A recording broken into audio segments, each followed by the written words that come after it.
کل ختم. یہ پانی کا بلبلا ہے, کل ختم ہو جائے گا. یہ دنیا کی عمر بہت مختصر ہے. یہ ذل زائل, یعنی یہ زائل ہونے والا سایہ ہے جو ابھی یہاں ہے, فوراً یہ سایہ ڈھل جائے گا. تو حضور نے جس کو ذل زائل کہا تھا, ہم نے اسے حقیقی ایبورڈ سمجھ لیا, ہم نے اسے پرماننٹ ٹھکانہ سمجھ لیا. ہم نے اس دنیا کی فکر میں آخرت کو آگ لگا دی, ہم نے جنت کو داؤ پہ لگا دیا. جبکہ پیغمبر اعظم نے کیا کہا, الہی میرے لیے سونا کا پہاڑ نہ بنایا جائے, ایک دن کا کھانا دے تاکہ میں جب کھاؤں تو تیرا شکر ادا کروں, اور دوسرے دن میں فاقے سے رہوں تاکہ فاقے پہ میں صبر کیا کروں. سرکار دو جہاں نے کیا کہا, صبر اور شکر, یا ان دو چیزوں کو زندگی میں داخل کر لے.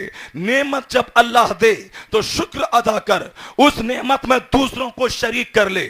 اور جب اللہ آزمائش کے طور پر غریبی دے, مفلسی دے, رزق کی تنگی دے, تو اول فول مت بگنا, تنقید مت کرنا, شکوہ مت کرنا, دوسروں سے اپنی غریبی بیان مت کرنا, بلکہ صبر کی چٹان سینے پہ رکھ لینا اور صبر کر لینا.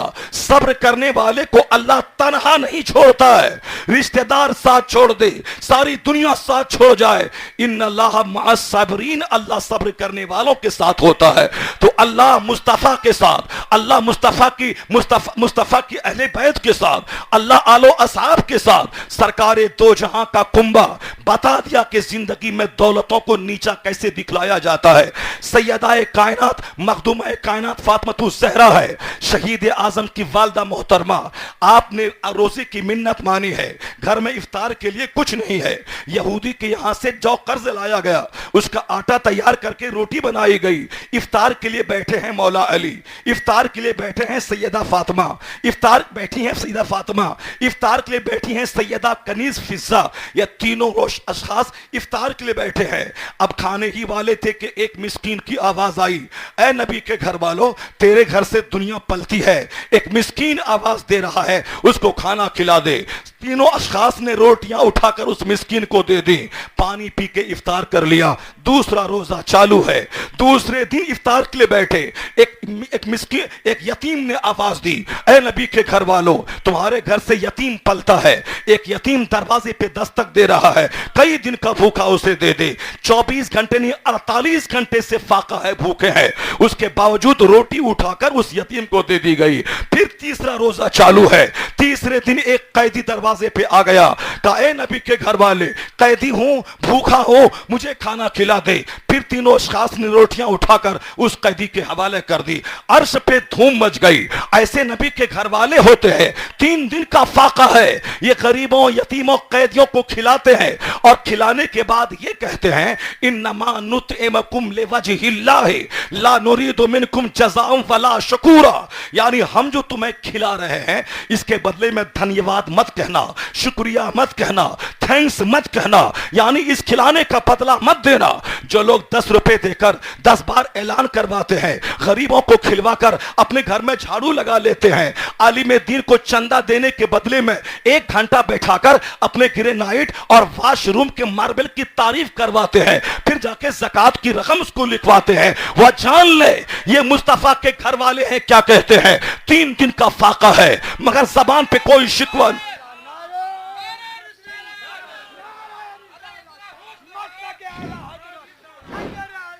3 دن کا فاقہ ہے مگر زبان پہ کوئی شکوہ نہیں. اور یہ نہیں کہ تم شکریہ کہو, یہ قرآن کہتا ہے. نبی کے گھر والے نے کہا, لا نرید منکم جزاء ولا شکورا, ہم اس قربانی کے بدلے میں تجھ سے اجر نہیں مانگتے ہیں, لفظ شکریہ بھی نہیں سننا چاہتے ہیں, ہم تو یہ سارا بدلہ اپنے رب کریم سے چاہ رہے ہیں, ہم تو سارا بدلہ اپنے رب سے چاہ رہے ہیں. عرش پہ دھوم مچی. اس روئے زمین پہ کوئی گھر والا جو مصطفیٰ کے کیریکٹر کا پر تو ہو, وہ مصطفیٰ کا گھر والا ہے. یہ ان کی بیٹی فاطمہ ہے, یہ ان کا داماد علی ہے. وہی کام امام علی مقام نے کر کے دکھلایا. نانا نے جسے گود میں لیا تھا, نانا نے جسے کاندھے پہ بٹھایا تھا, نانا نے جس کے لیے سجدہ کو دراز کر دیا تھا, لوگ کہتے تھے نانا نواسے کو پیار دے رہا ہے. آج بھی لوگ پیار کر رہے ہیں, ہاں ہاں پیار دیا تھا, لیکن ایک بہت بڑی مہم کے لیے اپنے نواسے کو تیار کیا تھا کہ آج میں کاندھا پر حسین کو اٹھا رہا ہوں, کل جب حسین کے کاندھے پر امت محمدیہ کا بوجھ آئے گا تو میرا بیٹا مدینے میں جان چرا کے نہیں رہے گا بلکہ اپنا کنبا لوٹا کے امت کی حفاظت کرے گا. یعنی یہ سمجھ لیں کہ نبی کونین اپنے نواسے حسین کو مسجد نبوی میں پریپیئر کر رہے تھے, اسے تیار کر رہے تھے, بڑی اسٹرگل, بڑی جدوجہد اور گریٹ وار کے لیے اس کو تیار کر رہے تھے. لعاب دہن منہ میں دے رہے ہیں تاکہ وہ لعاب دہن کا اثر رہے, پیشانی کو سونگ رہے ہیں, چوم رہے ہیں تاکہ اس محبت کا قرض حسین ادا کرے. حسین نے نانا کو دیکھا, حسین نے ماں کو دیکھا, حسین نے باپ علی کو دیکھا, حسین نے اپنے بھائی حسن کو دیکھا جن کو زہر دے دیا گیا, اتلیاں کٹ کٹ کے گرنے لگی, ہیرے کی کنی پیس کر پلا دیا گیا, اتلیاں کٹ کٹ کے گرنے لگی. حسین آئے, کہا اب بھائی جان بتائیں کہ زہر آپ کو کس نے دیا ہے. اس خطرناک گھڑی میں جبکہ 1 منٹ کے بعد موت آنے والی ہے, مگر شریعت کا پاسبان, شریعت کا محافظ کیا کہتا ہے, جو جس نے زہر دیا ہے, جس پر میرا گمان جا رہا ہے, اگر واقعی وہ زہر دینے والا ہے تو اللہ منتقم حقیقی ہے, اللہ اس سے بدلہ لے لے گا. لیکن اگر میرا گمان غلط ہوا, اس نے زہر نہیں دیا, تو میں نہیں چاہتا کہ میری وجہ سے ایک بے گناہ آدمی قتل کیا جائے. روح نکل رہی ہے مگر شریعت کا محافظ جاتے جاتے شریعت کی پاسبانی کر رہا ہے. تکلیفیں ہو رہی ہے مگر شریعت کا محافظ اپنے حساب سے محض گمان کے طور پر کسی کو پھنسا کے نہیں جا رہا ہے, اپنے بھائی کو صبر کی تلقین کر رہا ہے. حسین نے دیکھا تھا شریعت کی پاسداری کیسے ہوتی ہے, شریعت پر عمل کیسے ہوتا ہے, یہ اپنے بھائی حسن سے سیکھا تھا. جس حسین نے حسن کو دیکھا, باپ علی کو دیکھا, سیدہ فاطمہ کو دیکھا, رات رات بھر سجدہ ہے اور پھر سجدہ کمپلیٹ نہ ہونے پر افسوس ہے. یعنی جس نے فجر, ظہر, عصر, مغرب, عشاء ادا کی, اپنے ہاتھ سے چکی پیسی, اپنے ہاتھ سے پانی کھینچا, گھر میں جھاڑو لگایا, ساری مصیبتیں سہی, جب ساری دنیا سو جاتی مصلی پہ کھڑی ہو جاتی تھی, اس کے بعد دعا کرتی تھی, الہی لمبی رات بنا دے تاکہ تیرے محبوب کی بیٹی دل کھول کر سجدہ کر سکے. ایک سجدے میں سحر ہو جاتی. حسین نے ماں کو دیکھا تھا, حسین نے نانا کو دیکھا تھا, جو بخشے بخشائے ہے, جو معصوم عن الخطا ہے, جس پر کوئی گناہ نہیں, اس کے باوجود ایک سجدے میں رات گزر رہی ہے, حالت قیام میں رات گزر رہی ہے. نبی کا پایا اقدس سوج جاتا ہے. سرکار دو جہاں کا لمبا سجدہ جناب عائشہ کو خطرہ دلاتا ہے, کہیں آپ کا وصال تو نہ ہو گیا. یہ معصوم عن الخطا ہے, یہ جنت کے مالک ہیں, یہ رات رات بھر کا لمبا قیام, اس کا کیا مطلب ہے؟ چاہے مطلب جو بھی رہے, امت کو تعلیم یا عبدن شکورہ بن جائیں, شکر گزار بندہ اللہ کا بن جائیں. جس اللہ نے نبوت اور رسالت کی نعمت عطا کی, سارے پیغمبروں کی امامت عطا کی, وہ پیغمبر اعظم اس نعمت کا شکرانہ ادا کرنا چاہتے تھے, رات رات بھر سجدہ کرتے تھے. حسین نے نانا کو دیکھا جو جنت کے مالک ہیں, اس طرح سجدہ کرتے ہیں, تو نانا سے اسپریٹ لے کر, ماں سے حوصلہ لے کر, مولا علی سے حوصلہ لے کر اس قدر نیکی کا خوگر حسین ہو گیا کہ 55 سال کی عمر میں 25 حج امام حسین نے پیدل کر کے دنیا کو دکھلا دیا. اعلیٰ قسم کا گھوڑا موجود ہے لیکن گھوڑے پہ آپ بیٹھ نہیں رہے ہیں. اعلیٰ قسم کا گھوڑا موجود, غور سے سنیے, اعلیٰ قسم کا گھوڑا موجود ہے مگر گھوڑے پہ نہیں بیٹھتے. کیوں؟ اس لیے نہیں بیٹھتے کہ میرا پاؤں اللہ کی راہ میں گرد آلود ہو جائے, پاؤں میں مٹی لگ جائے. حضور نے فرمایا ہے جس کا پاؤں اللہ کی راہ میں دھول زدہ ہو جائے, مٹی لگ جائے, جہاں تک مٹی لگے گی وہاں تک جہنم کی آگ حرام ہو جائے گی. اللہ کے خوف سے جو روئے گا, جہاں تک آنسو کے قطرے بہیں گے وہاں تک جہنم کی آگ حرام ہو جائے گی. کبھی کبھی مدرسہ آیا جایا کیجئے, ننگے پاؤں جائیے, خانقاہ ننگے پاؤں جائیے, پاؤں میں مٹی لگنے دیجئے, یا سوچ کر کہ جو فی سبیل اللہ آتا جاتا ہے اس کے پاؤں پہ جہنم کی آگ حرام ہو جاتی ہے. اپنے بچے کے لیے بہت آپ نے رویا, مکان کے لیے بہت رویا, اپنی بیٹی کی صحت کے لیے بہت رویا, اپنے گھر کے بیماروں کے علاج کے لیے بہت رویا, کاروبار کے ڈیولپمنٹ کے لیے بہت رویا, اس دکان کے بعد وہ دکان ہو جائے بہت آپ نے آنسو بہایا. اجمیر میں سید منور علی شاہ رحمۃ اللہ علیہ کے مزار پر صوفی صاحب کے پاس بہت رویا, بیٹا کے لیے, بیٹی کے لیے, صحت کے لیے, اچھے داماد کے لیے, مکان کے لیے, کمرشل کمپلیکس کے لیے, 2-4-10 لاکھ کی کار کے لیے بہت آنسو بہایا ہے. کبھی کبھی اس خانقاہ میں آ کر جنت کے شوق میں آنسو بہائیے, جہنم کے خوف سے آنسو بہائیے. آخرت کے لیے آنسو بہائیے، جہاں جہاں وہ قطرہ جائے گا جہنم کی آگ کو حرام فرما دے گا۔ حسین اعظم کا 25 حج کرنا یہ بتاتا ہے کہ تقوی کے اعلیٰ معیار پر فائز ہے۔ خود بھوکے رہ کر غریبوں کو کھلانا یہ بتاتا ہے کہ متقیوں کے سردار کا نام ہے۔ اب جب اخیر میں وہ وقت آ پڑا ہے اپنے نانا کا وعدہ وفا کرنا، نانا کی امت کا تحفظ کرنا، ایک ظالم و جابر کے ڈینے کو توڑنا، اس کی طاقت کو کمزور کرنا، اس راہ میں چاہے جتنی مصیبتیں آئے اس کو انگیز کرنا، میدان کربلا میں کنبا لے کے پہنچ گئے تھی۔ کئی دن کا فاقہ ہے، 7 دن سے پانی بند ہے، 3 دن سے دانا بند ہے، بھوکے پیاسے بچے ہیں، علی اصغر کی سوکھی زبان، علی اکبر کا سوکھا ہوا حلق، مستورات کی آنکھوں کے آنسو کے قطرے، اور خیمہ میں آپ کے آوان و انصار کا کئی دن سے بھوکا رہنا، یہی مصیبت کافی تھی۔ بھوکا دیکھنا بال بچوں کو باپ سے دیکھا نہیں جاتا۔ کربلا میں ساری مصیبت جمع ہو گئی، بھوک کی مصیبت، پیاس کی مصیبت، پردیس کی مصیبت، اپنے لوگوں کے ہاتھوں تکلیف اٹھانے کی مصیبت، جس کے گھر سے ساری دنیا پانی پیے۔ قیامت کے دن مصطفیٰ کے حوض سے سب کو حوض کوثر کا جام ملے گا، سب کو سیراب کریں گے، ان کا بال بچہ دریائے فرات کے کنارے ایک قطرہ پانی کے لیے ترس رہا ہے۔ یہی وڈمبنا، یہی ٹریجڈی ہے۔ دنیا کہتی حسین کو تکلیف ہوئی، میں کہتا ہوں یہ حسین کا صبر تھا، یہ حسین کی قناعت تھی، یہ حسین کا توکل تھا، یہ حسین کا امتحان تھا، یہ حسین کی آزمائش تھی۔ مصطفیٰ نے کبھی حسین کو بچانے کے لیے دعا نہیں کی، جب بھی دعا کی صبر کی دعا کی، جب بھی دعا کی استقامت کی دعا کی، جب بھی دعا کی حق پر ڈٹے رہنے کی دعا کی۔ حضور نے کبھی نہیں کہا میرے نواسے سے مصیبت کو ٹال دے، فاطمہ نے کبھی دعا نہیں کی میرے بیٹے سے مصیبت کو ٹال دے، حسن نے کبھی دعا نہیں کی میرے بھائی سے مصیبت کو ٹال دے۔ جب بھی فاطمہ نے دعا کی استقامت کی دعا کی، حق پر ڈٹے رہنے کی دعا کی، امتحان میں کامیابی کی دعا کی۔ تو کربلا میں امتحان ہو رہا ہے۔ یزید کہتا تھا کیسے حسین نہیں جھکے گا، 22,000 کی تلوار چمکے گی، حسین جھک جائے گا، ان کے گھر میں فاقہ ہوگا، حسین جھک جائے گا، ان کے بچے کٹیں گے، حسین نارمل ہو جائے گا۔ یزید کا سب سے بڑا موٹو تھا حسین کا ہاتھ لینا، کیسے نہیں ہاتھ دے گا۔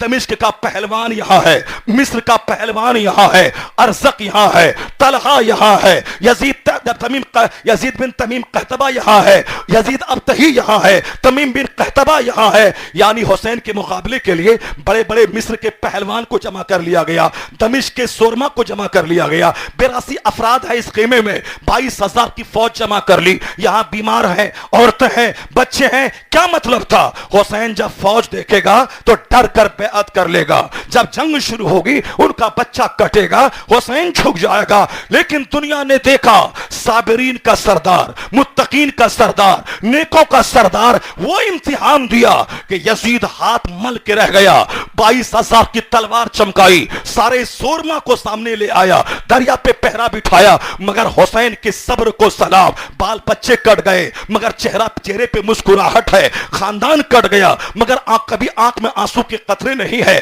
کہ ہم مصیبت میں کیوں پڑ گئے، میری ماں فاطمہ جنتی عورتوں کی سردار، مجھ کو مصیبت کیوں آ گئی۔ حسین کبھی نہیں بولا میں مصطفیٰ کا نواسا، مجھ پہ مصیبت کیوں آ گئی۔ حسین کبھی نہیں بولا میں علی فاتح خیبر کا بیٹا، مصیبت کیوں آ گئی۔ مصیبت بڑھتی جا رہی ہے، حسین کا صبر بڑھ رہا ہے، حسین کی استقامت بڑھ رہی ہے۔ یزید ساری انرجی جھونک دیا مگر حسین کا ہاتھ نہیں لے سکا۔ حسین کے گھر میں فاقہ، حسین کے گھر میں پیاس، حسین کے گھر میں گرمیاں، حسین کے گھر میں مصیبتیں، حسین کے گھر میں درد، لیکن حسین کے چہرے پہ مسکراہٹ ہے۔ یہاں تک کہ اولاد کی قربانی کے بعد بھی یہی بولا ایک علی اصغر کیا ہے، الہی ہزاروں علی اصغر دے کہ ایک ایک کو میں تیرے نام پہ قربان کرتا چلا جاؤں۔ حسین کو پاؤں سے راہ حق سے ہٹانے کے لیے بھوک آئی، مصیبت آئی، اولاد کی موت آئی، مستورات کی فکر آئی، قیدی بنانے کا غم آیا، لیکن سب کو حسین نے پیچھے چھوڑ دیا، صبر کو مقدم رکھا۔ 72 زخم نیزوں کے، ہزاروں زخم تیروں کے سہ کر تن نازنین زمین پہ جب آ گئے، سر اقدس کو سجدے میں رکھا، اللہ کی بڑائی بیان کی، سر دے دیا، ہاتھ یزید کو نہیں دیا۔ ذرہ ذرہ پکار اٹھا، یزید اپنے مقصد میں ناکام ہو گیا۔ یزید کا مقصد تھا حسین کا ہاتھ لینا، یزید ہاتھ نہیں لے پایا۔ حسین کا مقصد تھا ضمیر کا سودا نہیں کرنا، ہاتھ نہیں دینا۔ ساری مصیبت آئی، حسین اپنے وعدے پہ ڈٹا رہا،